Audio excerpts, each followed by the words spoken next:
ഇപ്പോൾ മാഡത്തിന് അങ്ങനെ മനഃപൂർവ്വം നാണം കെടുത്താൻ വേണ്ടി ഞാൻ ഇറങ്ങി തിരിച്ചൊന്നുമില്ല. അവരാണ് ഇങ്ങോട്ട് വന്ന് അവരെ സഹോദരനാണ് എൻ്റെ അടുത്ത് കാണിച്ചത്. സംഭവം മാഡം ഇങ്ങനെ കാണിക്കുന്നതെന്ന് വെച്ചാൽ അവരെ സഹോദരനെ സപ്പോർട്ട് ചെയ്യാൻ വേണ്ടിയിട്ടാണ്. സഹോദരനാണ് വണ്ടി കുറുകെ കൊണ്ടുപോയത്.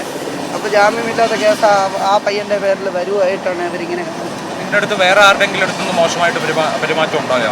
വേറെ MLA മോശമായിട്ടാണ് ഞാൻ ഓടിച്ച എൻ്റെ KSRTC എന്ന് പറഞ്ഞപ്പോൾ നിൻ്റെ അച്ഛൻ്റെ വകയാണെന്ന് ചോദിച്ചു. അദ്ദേഹവും ചോദിച്ചു. മറ്റേ ഈ പയ്യൻ വന്നിട്ട് ആദ്യം ചോദിച്ചത് വണ്ടി ഡോറ് വലിച്ചു തുറന്നു. ഡ്രൈവർ ഡോറ് വലിച്ചു, നിങ്ങൾ കാണാം ആ വീഡിയോയിൽ ഡോറ് വലിച്ചു. അവർ രണ്ടുപേരും കൂടെയാണ് വലിച്ചു തുറന്നത്. ആ 2 പയ്യന്മാർ വന്നിട്ട് നിൻ്റെ അച്ഛൻ്റെ വകയ റോഡ് എന്നാണ് ചോദിക്കുന്നത്. അല്ല ആംഗ്യ ഭാഷയെ കാണിച്ചെന്നും ഒന്നുമില്ല. അപ്പോൾ ആ വീഡിയോ നിങ്ങൾക്ക് കേൾക്കാം. പിന്നീടാണ് ആംഗ്യ ഭാഷ വന്നത്.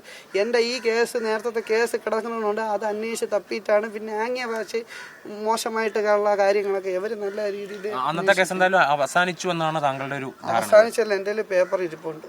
എൻ്റെ ഇരിപ്പുണ്ട്. അത് അങ്ങനെയല്ല എന്നൊക്കെ ഉള്ളത് പേപ്പർ ഞാൻ നിരപരാധിയാണെന്ന് കോടതി പറഞ്ഞ് കോടതിയിൽ നിന്ന് പേപ്പർ വാങ്ങിച്ചിട്ടുണ്ട്. ഇപ്പം നമ്മൾ ഒരു എതിർക്കാൻ പോകുന്നവരെന്നും തെറ്റുകാരാണല്ലോ. സത്യസന്ധത കാണിച്ചു കഴിഞ്ഞാൽ പാർട്ടി അന്നും പാർട്ടി ഇരുന്നുകൊണ്ട് ഇവരെ പാർട്ടിക്കാരെ എല്ലാവരും സപ്പോർട്ട് ചെയ്തു. എന്നെ സപ്പോർട്ട് ചെയ്യാൻ കോൺഗ്രസ് എൻ്റെ ചേട്ടനായിട്ട് അന്ന് എൻ്റെ ചേട്ടൻ സപ്പോർട്ട് ചെയ്തില്ല.